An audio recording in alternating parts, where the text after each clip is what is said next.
본문을 가지고 빛과 소금의 삶을 살라, 빛과 소금의 삶을 살라라는 제목으로 말씀 증거하도록 하겠습니다.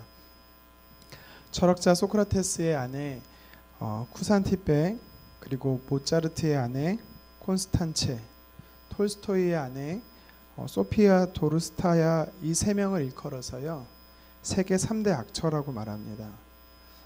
이 중에 한 사람을 좀 소개하면 소크라테스의 아내 쿠산티베를 좀 소개하고 싶은데요. 남편인 소크라테스에게 몹시 화가 나서 그녀는 이 소크라테스 머리에 자신의 소변을 부은 적이 있다라고 합니다.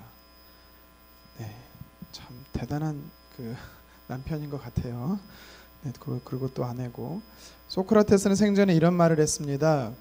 여러분 꼭 결혼하십시오. 좋은 아내를 가지면 행복해질 것이고 나쁜 아내를 가지면 나처럼 철학자가 될 것입니다 라고 말했습니다. 그러자 누군가 이렇게 물었습니다. 그렇게 심한 아내라면 헤어지면 되지 않습니까? 그래서 다시 소크라테스가 대답합니다. 이 사람과 지낼 수 있다면 다른 누구와도 저는 잘 지낼 수 있습니다. 세계 3대 악처와 버금갈 정도로 오늘 본문 성경에 보면 진짜 못된 악처가 등장합니다. 바로 이세벨입니다. 이 이세벨은요 북이스라엘의 7대 왕인 아합 왕의 아내지요. 왜 이세벨이 못된 아내냐면 그가 이 엣바알의 딸로 대대로 바알이라는 우상을 섬기는 이 가정에서 자란 사람이고, 또 그녀의 성격은요 굉장히 괴팍하고 잔인합니다. 자기가 갖고 싶은 것이 있는데 그것을 얻지 못하면 이 사람을요 파리 목숨처럼 여기는 자입니다. 죽이기가 일쑤였습니다. 남편인 아합을 제 손에 이 소나기에 쥐고 흔들던 여인입니다. 아합 왕은요 이세벨 손에 붙잡혀서요 이스라엘을 온통 바알과 아세라를 섬기는 우상의 나라로 만들어 버렸습니다. 이런 왕과 왕후의 이 다스림 가운데 있는 그 나라 형편이 어떻겠습니까? 불보듯 뻔한 것입니다. 아내의 영향을 받은 아합은 이 강압적인 우상숭배 정책을 펴서 모든 이스라엘 백성, 북이스라엘 백성들로 하여금 우상을 섬기게 만들었습니다. 그로 인해서 결국은 하나님께서 큰 죄를 범한 그 나라에 심판하신 것이죠. 아합에 대해 성경이 기록한 몇몇 말씀 구절을 살펴보면 아합 역시 얼마나 악한 사람인지를 우리는 볼 수 있습니다. 열왕기상 16장 30절은 이렇게 말합니다. 오므리의 아들 아합이 그의 이전 모든 사람보다 여호와 보시기에 악을 더욱 행하였으며, 7번째 왕이 북이스라엘의 7번째 왕인데, 중요한 건 성경은 그 앞선 6명의 왕들보다 아합이 악을 더 행했다라고 이야기를 하고 있습니다. 그들 역시도 악을 행한 왕들이었음에도 불구하고 더 심한 악을 행했다라는 거죠.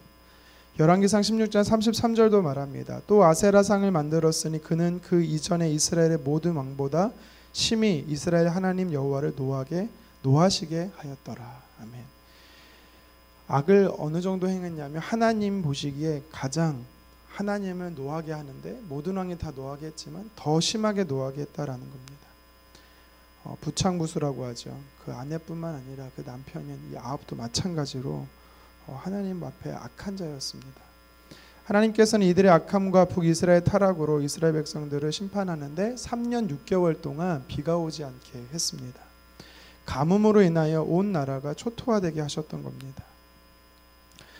이 정도 되면 좀 정신 차리고 하나님 앞에 돌아와 있어야 됨에도 불구하고요, 이 아합은 그렇지가 못합니다. 정신을 못 차리고 회개하지도 않는 모습을 볼 수가 있습니다. 이러한 어두운 나라 상황에서 빛나는 보석과 같은 인물이 오늘 성경에 등장합니다. 그가 누군가 봤더니 바로 국내 대신, 아합 왕궁의 국내 대신 오바댜입니다. 이 오바댜라는 인물은요, 오바댜서를 쓴 이 남유다 선지자와 전혀 다른 인물입니다. 이름만 같을 뿐이지요. 그의 이름의 뜻은 여호와의 종이란 뜻입니다. 어두운 밤일수록 이 별이 더 뚜렷하게 보이듯이 캄캄한 당시 영적 암흑 시대에 유난히 오늘 이 오바댜라는 인물이 우리에게 눈에 띄는 것을 볼 수가 있습니다. 이 왕궁 맡은 국내 대신이라는 고위직을 그가 맡고 있습니다. 오늘날로 말하면 청와대 대통령 비서실장 같은 자리입니다. 뿐만 아니라 오바댜는요 아합 왕으로부터 두터운 신임을 받고 있었던 것 같습니다. 그런데 성경은요 그의 신앙에 대해서 뭐라고 말하고 있습니까? 3절에 보니까 여호와를 지극히 경외하는 자다라고 이야기를 합니다. 우리 같이 한번 3절을 다시 한번 읽어보도록 하겠습니다. 아합이 왕궁 맡은 자 오바댜를 불렀으니 이 오바댜는 여호와를 지극히 경외하는 자라. 아멘.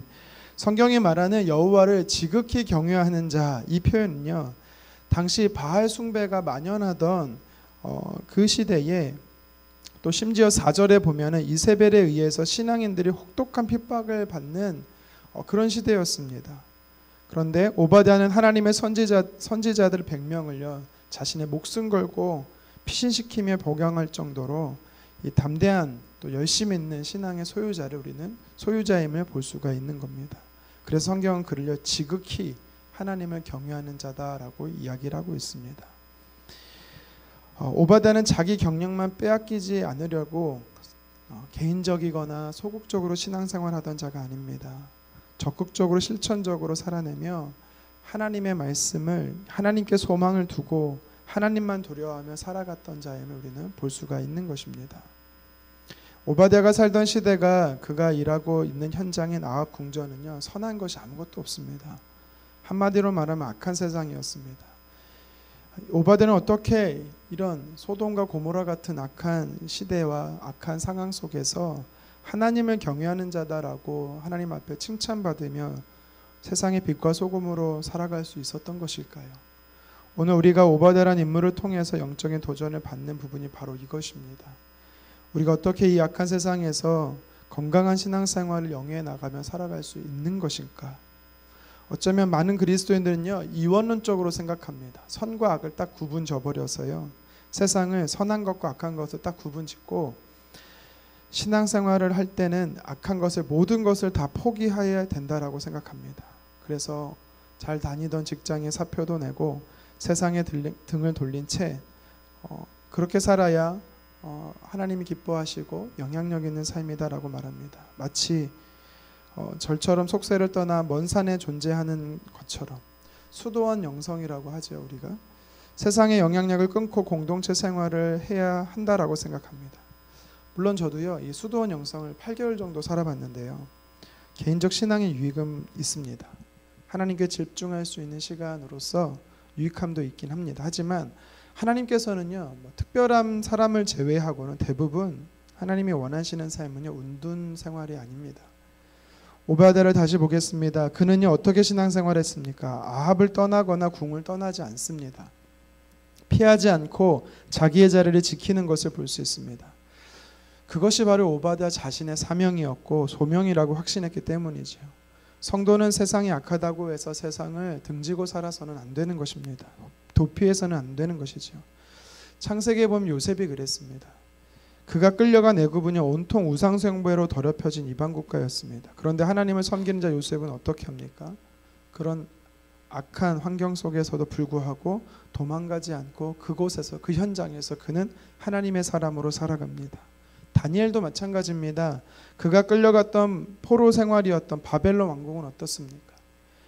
온갖 우상숭배로 더러워져 있는 현장입니다. 그런데 다니엘은 평생을요, 그 안에서 하나님의 사람으로 거룩히 구별되어서 살아갔던 사람임을 우리는 볼 수 있습니다. 한 사람을 더 소개하겠습니다. 에스더 왕비의 사촌 오빠 겸 양아버지였던 모르드게가 그랬습니다. 아하수에로 왕궁에서 중요한 자리를 지키고 있었죠. 유대 민족을 멸절시키려고 했던 하만과 싸울 때 모르드게는요, 그 자신이 일하는 현장을 떠나지 않았습니다. 그곳에서 하나님의 사람으로 구별되게 그 자리를 지켜나가며 살아갔다라는 것입니다.